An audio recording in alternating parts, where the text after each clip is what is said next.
जो किसी भी पशु का मांस खाते हैं उनको तो पहले नरक का दंड मिलेगा, फिर वही पशु बनेंगे, वैसे काटे जाएंगे। और जो ज्यादा पशुओं का मांस काट काट के खाते हैं तो उनके घर में घटना भी हो जाती है, कोई ना कोई विनाशकारी घटना घटेगी। पूज्य श्री भाईजी महाराज हनुमान प्रसाद पोद्दार जी ने एक प्रसंग में बताया कि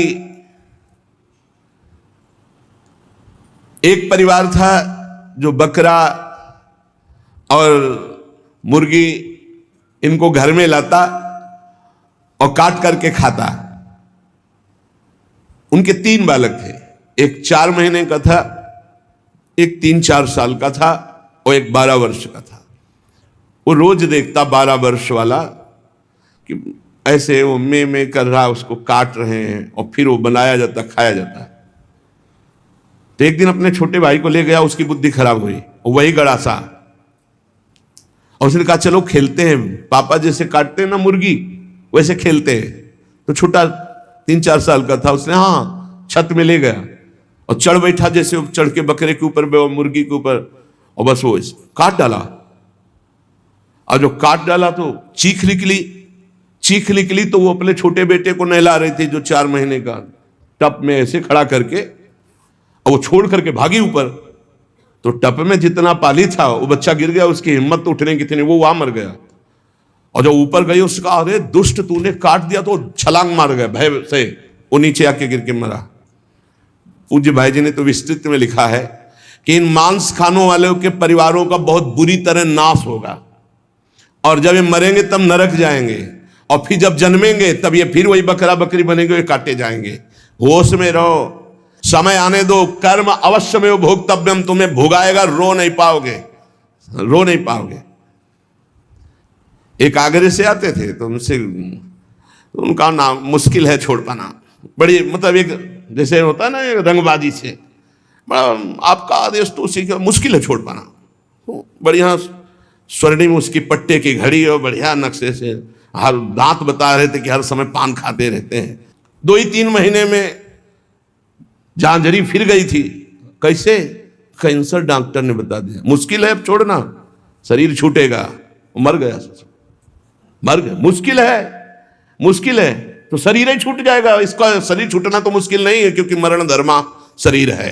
होश में पूरा परिवार नष्ट हो गया। जो यहां दूसरों के मांस को खाते हैं तो बड़े बड़े हाथियों से उनको पहले कुचलाया जाता है, चिरवाया जाता है, फिर कोल्हू में पेरा जाता है। बढ़िया आनंद लो। यहां जो कर रहे हो इसका बहुत लंबा हिसाब होगा। लोग सोचते हैं कि ये गप है, 5 मिनट में हिंसा की आजीवन कारावास, लाखों जुर्माना, तुम्हें यहीं से अनुमान लगा लो। यहां तो बहुत छोटा हिसाब किताब है, वो तो अनंत ब्रह्मांडों का हिसाब किताब है। आप विद्धास्तु यैर्वेदा वन्यास्य हिताग्नि भी ता इमे शैल श्रृंगाग्रात पात्यंदे धा पुनः पुनः। जो अपने पूर्वजों को पिंडदान नहीं देता, हवन नहीं करता, शास्त्र मर्यादा के अनुसार नहीं चलता, जो बिना पाणी ग्रहण किए व्यभिचार करता घूमता रहता है, ऐसों को बड़े बड़े ऊंचे पर्वत से नीचे खोपड़ी के बल फेंका जाता है। और जब नीचे गिरता है तो बड़ी बड़ी विषैली चींटियां चिपक जाती हैं और काटती है। अब और सावधानी की बात, जो पापी पुरुष के द्वारा दिया हुआ दान लेता है, स्वीकार करता है, पापी होश में ये रुपए की गड्डी नरक पहुंचा देगी। जो पापी पुरुषों द्वारा दिया हुआ दान लेते हैं, चाहे वो यज्ञ कराने के लिए, चाहे वो किसी भी कार्य के लिए, उन मनुष्यों को पत्थर के भवन में छोटे से ऐसे गैसील, बिल्कुल गैस ऐसी जहरीली, उसमें कीड़े की तरह उन्हें बंद कर दिया जाता, बाहर से कोई वायु नहीं, बंद। अब कितने हजार वर्ष, कितनी घबराहट है। अब सोचो, पत्थर के छोटे छोटे ऐसे भवन, उनमें गैस भरी हुई जहरीली, उसमें बंद कर दिया गया। दशांश लिया जाता धर्मात्मा पुरुष का, दशांश दान है धर्मात्मा पुरुष का, 100 मेहनत से कमाए। अब अगर तुम 10 रुपए दान कर दोगे तो बहुत बड़ी बात हो जाएगी। एक गरीब आदमी बड़ी मेहनत से अपना पेट पालता था, तो ये किसी व्यापारियों के संग में था। तो सब व्यापारी बड़े बड़े अपने अच्छे पदार्थ भोजन के, वो खिचड़ी लाया था घर से, कहीं यात्रा में था। उसका नाम भोला भी था। भोला एक किसान आदमी, तो अपनी थाल में रख के पानी भरने के लिए गया, इतने में कुत्ता आ गया। एक कुत्ता खा, वो दूर बैठ गया, कुत्ते को खा दिया। सब व्यापारी उसका मजाक उड़ा रहे थे। फिर अपनी थाल ली, मांझ करके रख दिया और जो जल था उसी को पी लिया। रास्ते में जा रहे थे, एक भयानक ब्रह्म राक्षस प्रकट हुआ। अलग अलग कोटि के प्रेत भी होते हैं, अब तो सबके होश उड़ गए। भोला एकदम सीधा आदमी था। ब्रह्म राक्षस ने कहा सबको मार देंगे हम व्यापारियों। तो भोला ने कहा शुरुआत हमसे करो। तो उनका तुम्हारे ऊपर तो हाथ नहीं उठा सकते। क्यों? क्योंकि तुमने कभी बेईमानी नहीं की, धर्म से कमाए हो, और आज तुमने इतना बड़ा पुण्य किया कि भूखे थे, अपनी मेहनत की कमाई की खिचड़ी कुत्ते को खाने दिया। अगर वो पुण्य मुझे दे दो तो मैं ब्रह्म राक्षसियों से मुक्त हो जाऊं, किसी को नहीं दंड दूंगा। तो उसने कहा कैसे दे दूं? बोले संकल्प करो कि आज की खिचड़ी जो कुत्ते ने पाई उसका जो पुण्य हुआ मैं तुम्हें देता हूं, मैं अभी मुक्त हो जाऊंगा, नहीं सबको मार दूंगा इन व्यापारियों को। धर्म की कमाई का छोटा सा भी दान वो भगवान की भी प्राप्ति करा सकता है। दशांश धर्म के दान को कहा गया है, मेहनत की कमाई का फिर दशांश दान कहा गया है। पाप कहीं दान नहीं होता, पाप कहीं दान नहीं होता। उसका विधान फिर ब्रह्म ऋषि बताते हैं कि आज तक किया, अब कभी पाप नहीं करेंगे, अब क्या करें, तो फिर उसका विधान वो बता देते हैं। ऐसा नहीं कि पाप करते जाओ, दशांश देते जाओ तो बुद्धि भ्रष्ट होती चली जाएगी। जो ये बहुत बड़ा अपराध है, उपकार करने वाले का अपकार कर देता है। कृतज्ञता, कृतज्ञ होना चाहिए।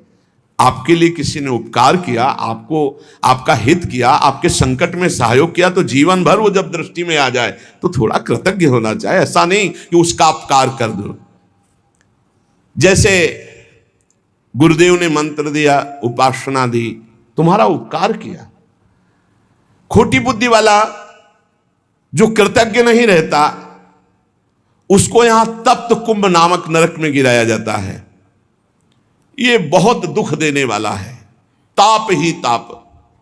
और इसमें 80 नरक में जैसे तलवारें हैं, ऐसे किनारे किनारे तलवारें हैं। जिधर ये होता उधर तलवार घुसती, बार बार इसको पीड़ा होती है। फिर उसे अगले कालसूत्र नामक नरक में डाला जाता है। विश्वासघाती, गुरुद्रोही, मित्रद्रोही, इनका उद्धार बहुत मुश्किल होता है। ये यहां नरक में भोग करके भी जब जन्म लेते हैं तो कोढ़ी, दुष्ट स्वभाव वाले, सर्प आदि ऐसी योनियों को प्राप्त होते हैं। यहां जो किसी का सोना चुरा लेते हैं, यहां जो शराब पीते हैं, उन महापापियों को यहां लाया जाता है। और जो शराब पीते हुए गला हुआ लोहा उनको पिलाया जाता है। ए भैया शराबी जो पिए हो तो बंद कर दो आज से, नहीं आगे इंतजाम कुछ और है। हाँ, जलता हुआ लोहा पिघलता हुआ पिलाया जाएगा, मरोगे है नहीं, बहुत होश में। स्वर्ण की चोरी करने वाले को वैसे ही स्वर्णिम आग के ऊपर फेंक दिया जाता है, भुनो सारे। यहां कोई मानता नहीं, कहते सब झूठ है, भोगोगे तब पता चलेगा तुम्हें। और ऐसे लोग जब नरक से लौटते हैं तो उनको यहां भारी भारी घृणित बीमारियों से पीड़ित होना पड़ता है। राजन, जो नीच, अपवित्र, पापी पुरुष है, वो जब दूसरों से दान लेता है तो नरक में जो बताया गया वो भोग भोगता है। यहां जन्म लेता है गधे का, गधा बनता है। 2 ईंट देखते रहो आराम से। किसको? जो पतितों से, पापियों से दान लेता है, वो न ऊपर तो सुना दंड, और जब मृत्यु लोक में जन्मेगा तो वो गधा बनेगा। चाहे कोई भी हो, तैयार रहो पीठ मजबूत करके ढोने के लिए भार। जो अधिकारी नहीं है, पतित है, उससे जो पैसे के बल से पूजा करवाता, यज्ञ करवाता है, उस द्विज को जब नरक जाके पहले भोगेगा और फिर लौटेगा तो विष्ठा का कीड़ा होना पड़ेगा। जो पैसे के बल से पतितों को भी, हाँ आओ पूजा कर ले, आओ यज्ञ करवा देते हैं तुम्हारी, नहीं, पहले जजमान का परीक्षण होता है, अधिकार होता है। ऐसे द्विज को नरक से लौटने पर विष्ठा का कीड़ा होना पड़ता है। जो अपने गुरुदेव के साथ छल करता है, अहंकार करता है, कपट करता है, उसे पागल कुत्ते की योनि मिलती है। उसे नरक भोगने के बाद पागल कुत्ते की योनि मिलती है। जो गुरु की संपत्ति का अपहरण कर लेता है, मनमानी आचरण करता है, तो उसे यहां यही दंड मिलता है, अर्थात कुत्ते की योनि प्राप्त होती है। जो अपने माता पिता वयोवृद्ध का अपमान करता है, कटुवचन करता है, उसे यहां पक्षी की योनि प्राप्त होती है, जो बीमार रहता है हर समय, पक्षी, कष्ट से युक्त पक्षी की योनि। जो अपनी भाई की स्त्री का गलत भाव, तो वो कछुए की योनि प्राप्त होता है, बड़ा कष्टमय जीवन उसका व्यतीत होता है। जो यहां अपने मालिक के साथ दगाबाजी कर देता है, वो बंदर की योनि को प्राप्त होता है। जो दूसरे की धरोहर हड़प लेता है, तो नरक भोगने के बाद वो नाली में कीड़ा बन करके रेंगता है। जो दूसरों के दोष देखता रहता है, वो नरक भोगने के बाद यहां अंधा पैदा होता है, आंखों से अंधा पैदा होता है। जो अपने मित्र या अपने प्रियजनों के साथ विश्वासघात करता है, वो मछली की योनि हजारों बार जन्म लेता है। जो मनुष्य यहां जौ, तिल, धान, अन्न इसकी चोरी करता है या अनाज के खेतों में आग लगा देता है, वो नरक भोगने के बाद यहां नेवला और चूहे की योनि प्राप्त करता है। जो पराई स्त्री के साथ संभोग करता है, उसको नरक भोगने के बाद यहां भेड़िया बनाया जाता है। जो पराये पुरुष के साथ संभोग करते हैं, वो वहां नरक भोगने के बाद यहां कुतिया की योनि प्राप्त होती है। कुत्ता, सियार, बगुला, गिद्ध, सांप, कौआ, इन योनियों में क्रम से जाता है जो पराई स्त्री और पराये पुरुष के साथ संभोग करता है। इसे मनोरंजन मत समझो, खिलवाड़ मत समझो। जो खोटी बुद्धि वाला पुरुष अपने बड़े भाई की पत्नी, जो मां के समान है, उसके साथ बलात्कार करता है, वो नरक भोगने के बाद कामी, नाना प्रकार से बीमार पशु योनियों को प्राप्त होता है। कई प्रकार के कष्टों से उसका जीवन युक्त है। जो अपने मित्र की पत्नी से विश्वास दिलाकर, मित्र को विश्वास दिलाकर उसकी पत्नी, वो यहां के सुअर पैदा होता है, सुअर बनता है। यज्ञ में, दूसरों को खवाने पिलाने में, दूसरों के मंगल विधानों में जो विघ्न डाल देता है, किसी की कन्या का विवाह हो रहा है, कोई यहीं कहीं यज्ञ हो रही, कहीं नाम की, उसमें विघ्न डाल देता है, उसको नहीं होने देता है, वो नरक भोगने के बाद फिर यहां आकर विविध कीड़े की योनियों में, विविध प्रकार, अभी ये कीड़ा, फिर ये कीड़ा, फिर ये कीड़ा, ऐसे जन्मता है। जिसने देवता या ब्रह्म ऋषि उनको ये बोल दिया है कि मैं ये दूंगा, आपको ये दूंगा, और फिर नहीं दिया, कर्जा है तुम्हारा, ऐसे नहीं बोलना चाहिए, ऐसे नहीं बोलना चाहिए। अयाचक वृत्ति से जो रहते हैं, कभी नहीं, महाराज हम आपका ये काम कर दें, आपको ये दे देंगे, आपको एक कर्जा हो गया, अब अगर नहीं दिया तो नरक भोगोगे, और नरक से निकलने के बाद कौआ बनोगे। जो अपने पूजनीयों का अपमान करता है, बड़े भाई का अपमान करता है, वो क्रौंच पक्षी के रूप में जन्म लेता है। बहुत सावधान होना चाहिए। जो तुम्हारे साथ उपकार करे उसके साथ तुम्हारा नम्र व्यवहार होना चाहिए। यदि उपकार नहीं किया तो तुम्हें बिच्छू की योनि प्राप्त होगी, बिच्छू बनना पड़ेगा। जो सोए हुए मनुष्य की हत्या कर देता है, शस्त्रहीन है या सोया हुआ है, उसकी हत्या कर देता है, या किसी स्त्री की हत्या कर देता है, या बालक की हत्या कर देता है, वो 1000 बार गधे की और कीड़े की योनियों को प्राप्त होता है, बहुत संभल करके। जो दूसरों के भोजन व्यवस्था को नष्ट कर देता है, उसे मक्खी की योनि प्राप्त होती है। अन्न चुराने वाला बिल्ली की योनि, घृत आदि चुराने वाला चूहे की योनि, जो दूसरे के अर्थ की चोरी करता है सर्प की योनि, दूध वाले पशु या दूध आदि चुराने वाले बगुले की योनि, इसी तरह डांस, चींटी, बिलैया, बहुत सी योनियों की प्राप्ति होती है। हे महाराज, मैं तुम्हें कहां तक बताऊं, ये जितने जीव हैं ये सब नरक से आए हुए हैं। एक मनुष्य योनि भगवान ने कृपा करके दी है, जिससे हम अब भगवान की प्राप्ति कर सकते हैं। जब कोई जैसे कर्म करता है उसको दंड मिलता है। तो सुमति जी ने कहा, पूरे जीवन का पता कैसे चलता है? पूरे जीवन का पता कैसे चलता है कि जब से पैदा हुआ तब से मरने तक इसने ये पाप किए, ऐसे ऐसे पाप किए? उसका क्या प्रमाण आपके पास होता है जिससे आप उसको दंड देते हैं?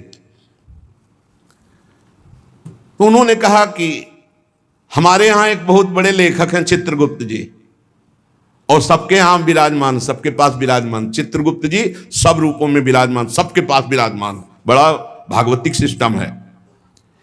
ये चित्रगुप्त जी बड़े सूक्ष्म हैं।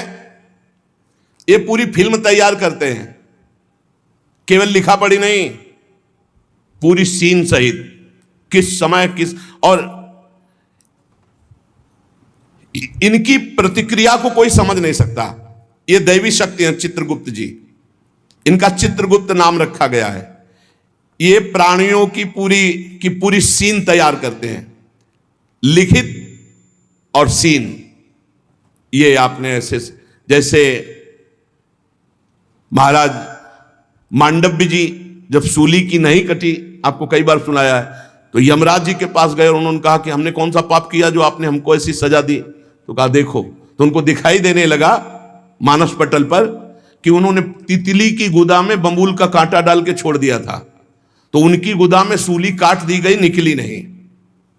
पूरी सीन सहित चित्रगुप्त को, वहां कोई ये नहीं चलेगा कि एक भी बात का धोखा हो गया। ये निरंतर कर्मों को लिखते रहते हैं और मृत्यु के पश्चात यमराज के सामने प्रस्तुत कर देते हैं। अब वो बही कौन है? जिसमें चित्र सहित लिखा हुआ है, मन, तुम्हारे मन में ही है। ये जो आप भजन करते हो ना, बहुत ध्यान से सुनना, जहां आप राधा राधा राधा, तो आपके मन में जलन होती है और सीने शुरू हो जाती है निकलना, गंदी गंदी बातें, गंदी कल्पनाएं, गंदा चिंतन, ये सब तुम्हारी बही से डिलीट हो रहा है। यही डिलीट हो रहा है। जितनी बातें निकल रही वो सब भोगनी नहीं पड़ेंगी, खत्म होती चली जा रही, बस पकड़ना मत, राधा राधा राधा राधा। बोले कई महीने हो गए वही चल रहा है, तो वही भरा है, चित्रगुप्त ने वही भरा है। अब वो सब खाली हो रहा है। बहुत बढ़िया, उस सर खाली कर डालो पूरा। निर्मल मन जन सो मोहि पावा, मोहि कपट छल छिद्र न भावा। ये चित्रगुप्त जी की बही क्या है? तुम्हारा मन, तुम्हारे मन में ही लिखते हैं और कहीं नहीं। उनका कोई अलग रजिस्टर नहीं है। वही मन जो पापाचरण सोचता है, करता है, उसी में लिख रहे हैं वो। बहुत सुंदर बात है। ये जो भजन करते हुए निकलते हैं ना, बिल्कुल डिलीट हो रहे हैं। इतना भजन करो, पूरा खाली कर डालो, जीवन मुक्त हो जाओगे। कार्यों का जो भी लेखा जोखा चित्रगुप्त जी लिखते हैं, उसी के अनुसार फल मिलता है। ये चित्रगुप्त जी वास्तव में हमारे अंतर मन में लिख रहे हैं बैठे हुए, जो निरंतर हमारे कार्यों का चित्र सहित लेख कर रहे हैं।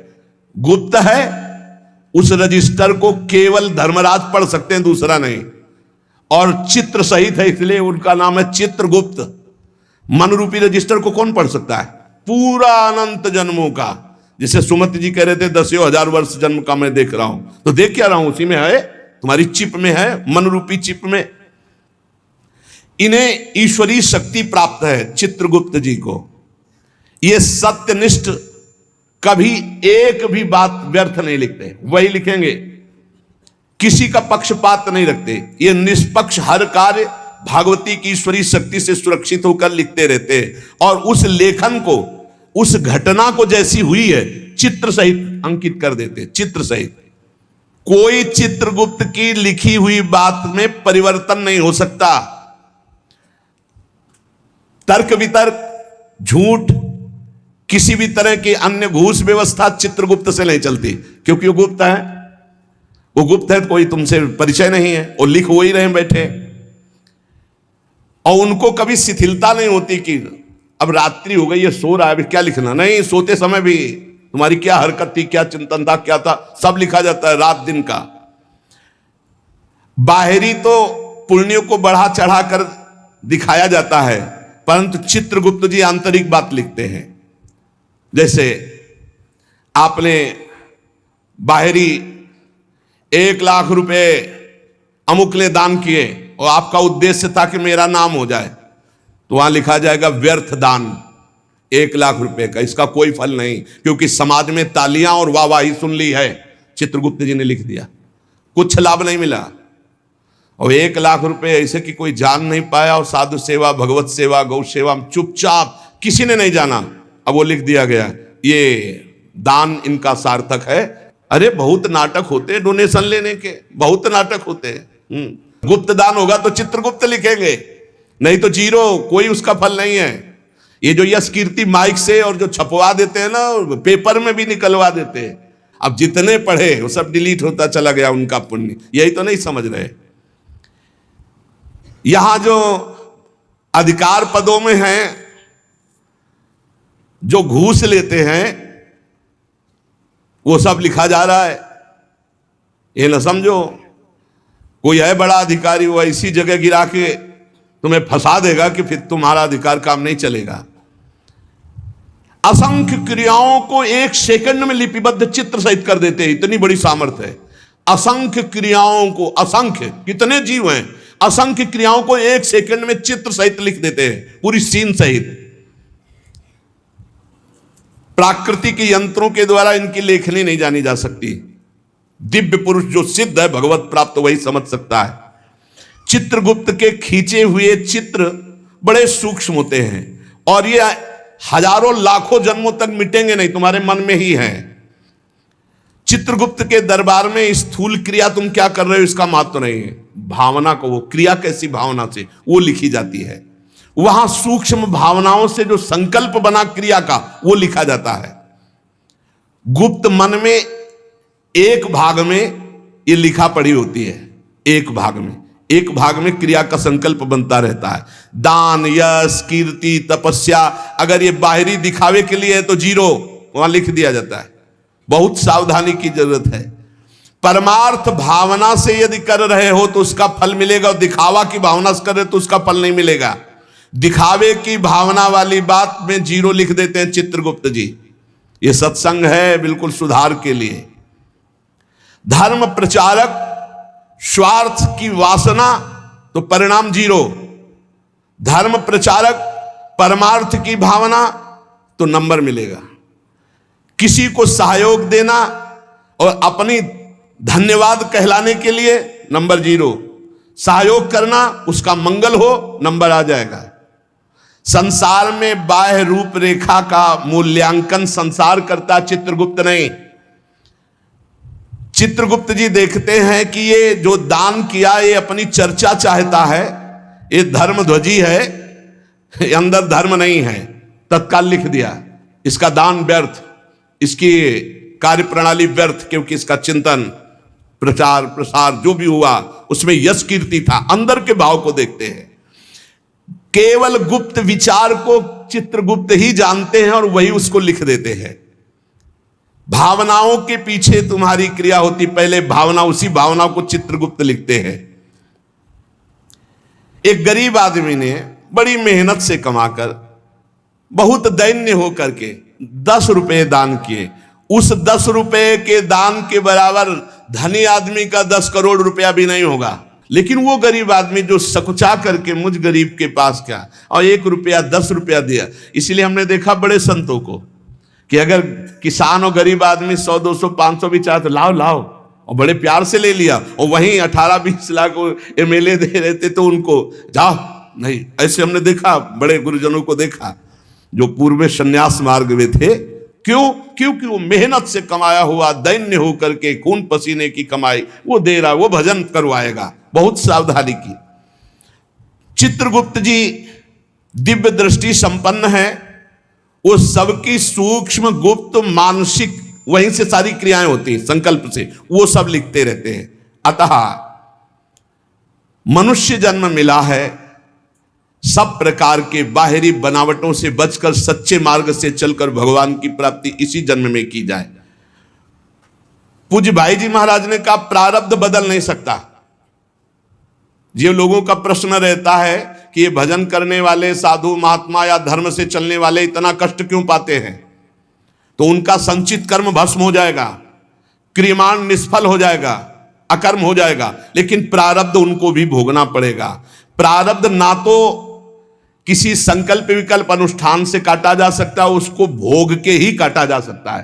प्रारब्ध का विनाश नहीं हो सकता। प्रारब्ध ना काटा जा सकता है ना बदला जा सकता है, प्रारब्ध केवल भोगा जा सकता है। बहुत ध्यान से सुनना।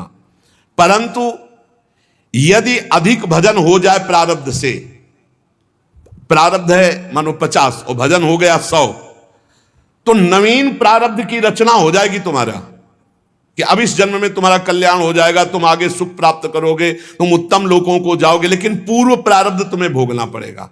और अगर इतना भजन हो जाए कि पूर्व प्रारब्ध को मिटा दे, तो फिर भजन का मतलब क्या रहा? प्रारब्ध मिटा दिया, शरीर छूटा, लाभ तो मिला नहीं। इसलिए भजनानंदी कभी अपने प्रारब्ध को नहीं मिटाते, प्रारब्ध को भोग लेते हैं और भजन के बल से भगवान को प्राप्त होते हैं।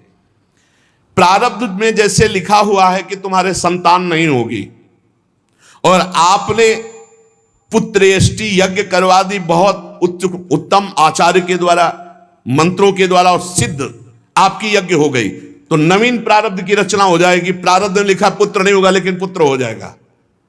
लेकिन प्रारब्ध में लिखा है कि तुम्हें कुष्ठ भोगना पड़ेगा, तो इसके लिए नहीं, इसको तो भोगना ही पड़ेगा। कुछ प्रारब्ध ऐसे है, जैसे आपका प्रारब्ध बहुत बुरा भोगने का है और कोई ऋषि मुनि संत महात्मा आप पर प्रसन्न हो गया, तो नवीन प्रारब्ध की सुख संपादन की व्यवस्था हो जाएगी। या वरदान दे दे वो, जे आपने बहुत कोई यही तमंगल कर दिया, बड़े सुखी हो, और वो साप दे दे, तो वहीं से नवीन प्रारब्ध रचना हो जाएगी, अब नष्ट होना शुरू हो जाएगा। आपके प्रारब्ध में नहीं था नष्ट होना, लेकिन वो तपोबल से युक्त है, वो नवीन प्रारब्ध रच देंगे, तुम्हारा बुरा या तुम्हारा भला। देखने में बुरा लगेगा, लेकिन आज तक किसी महात्मा से किसी का बुरा नहीं हुआ। वो साप दे दिए हैं, वो उनको किसी भी योनि में भेज दिए, लेकिन भगवत साक्षात्कार करा दिए। संत ते होए न कारजहारी। प्रारब्ध का निर्माण संचित कर्मों से होता है, जो संचित कर्म जमा है। इसलिए भजन करने वाले को चाहिए कि अनुकूल या प्रतिकूल जैसा प्रारब्ध आवे, उसे चुपचाप भोग लो, मिटाने की कोशिश मत करो। भजन से भगवान की प्राप्ति करो, संचित भस्म हो जाए, ये नरकों की दुर्गति से बच जाओ। भगवान के मार्ग में चलने से संपूर्ण पाप और नारकी गतियां नष्ट हो जाती हैं। बिल्कुल सिद्ध बात है। नाम संकीर्तनम यस्य सर्व पाप प्रणाशनम। ये जो आज आपने सारी चर्चा सुनी, इस चर्चा में जितने दंड विधान सब पे पोछा लग जाएगा यदि राधा राधा राधा कृष्ण कृष्ण कृष्ण हरि हरि जपोगे। इसीलिए हम हर प्रश्न का उत्तर नाम देते, नाम, क्योंकि नाम के समान नाम है। इससे बड़ा कोई साधना नहीं, इससे बड़ा कोई दान नहीं।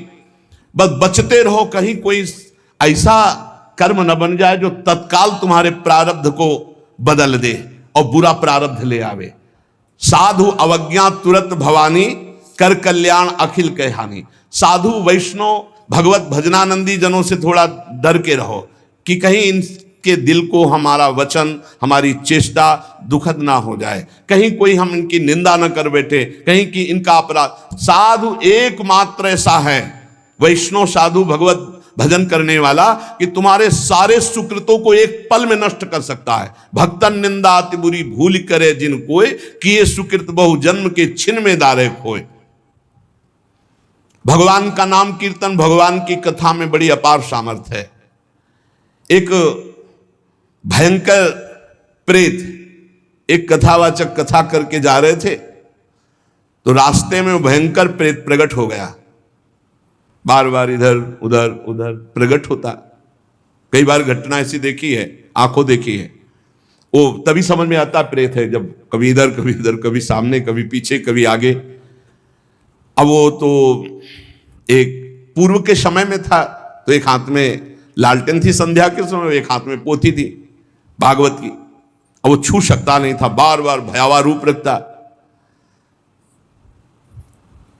उन्होंने कहा कि हमें लग गया है पता कि आप अधोगति को प्राप्त कोई जीव हो, प्रेत योनि को प्राप्त हो। थोड़ा तो डर लग रहा है हमें, पर हमें तुम छू नहीं सकते हो, क्योंकि मैं नाम जपता हूं, मेरे साथ भागवत है। प्रेत ने आए समीप आकर कहा कि डर नहीं लग रहा तो अब मैं तुमसे बात करता हूं। मैं तुम्हें तंग करने नहीं आया, और रोने लगा।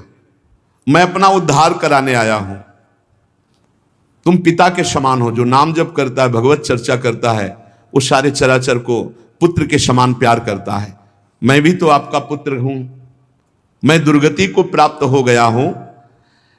आज तक मुझे ऐसा कोई दिखाई नहीं दिया जिससे मेरा कल्याण होता। आज आप दिखाई दिए जिससे मेरा कल्याण होगा। मैं बुढ़वा नाम का प्रेत हूं जो पानी में ही रहता हूं पर पानी नहीं पी सकता हूं। बड़ी दुर्गति होती है। इसी तालाब में रहता हूं, रास्ते से निकलने वालों को देखता रहता हूं कि कोई ऐसा निकले जो मेरा उद्धार कर दे। मैंने कभी किसी का प्रेत योनि में कुछ नहीं बिगाड़ा है, परंतु अब मेरा चैन हट गया। अब बहुत व्यथा, बहुत कष्ट हो रहा है। हरिनाम या हरि कथा दो से ही मेरा उद्धार हो सकता है। और रो रो करके दूर से गिर पड़ा चरणों में।